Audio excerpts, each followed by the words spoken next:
Benvinguts i benvingudes al Museu d'Art Sacre de Mallorca. Avui volem presentar-vos una de les peces que se troben a l'Espai Jesucrist i que destaca especialment per la seva iconografia.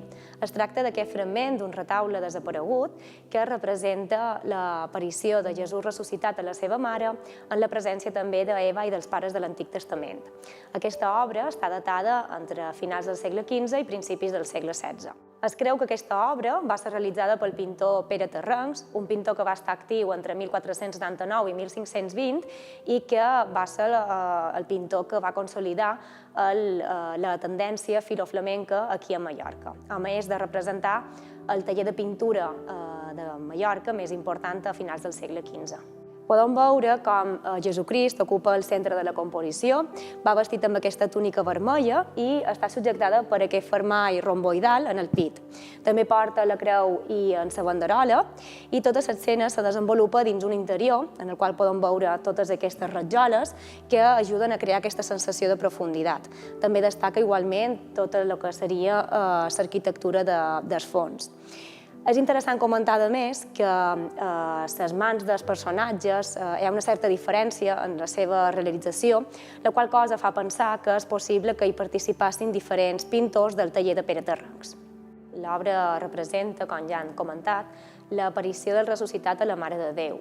És interessant comentar que aquesta escena se representa tal com la va descriure Isabel de Villena, una religiosa i escriptora valenciana del segle XV, a la seva obra Vita Christi, en la qual l'autora fa una narració de la vida de Jesucrist, però des d'un punt de vista més femení. Això vol dir que el que fa és centrar-se molt més en totes les dones que varen envoltar la vida de Jesús.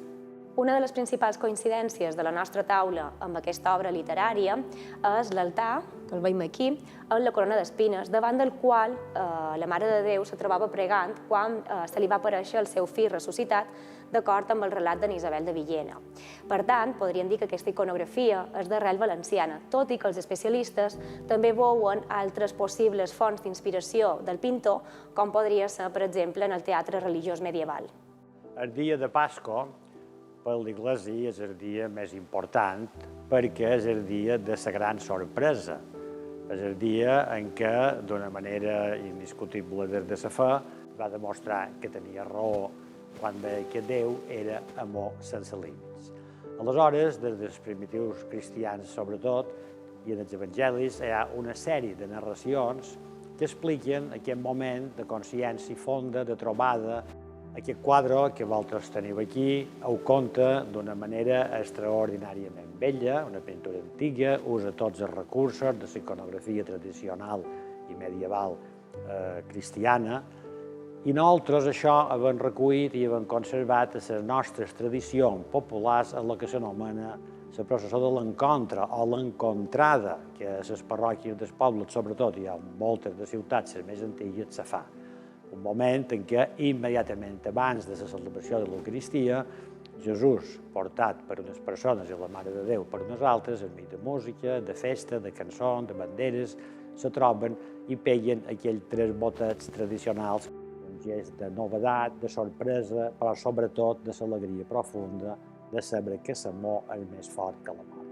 I ja per acabar, vos convidam aquí a que vengueu a conèixer aquesta peça i tota la col·lecció d'aquí del Museu d'Art Sacre de Mallorca i aprofitant l'ocasió també per informar-vos que hem ampliat l'horari del museu i tenim obert de dilluns a dissabte i podreu trobar tot l'horari i tota la informació a la nostra pàgina web. Vos esperam!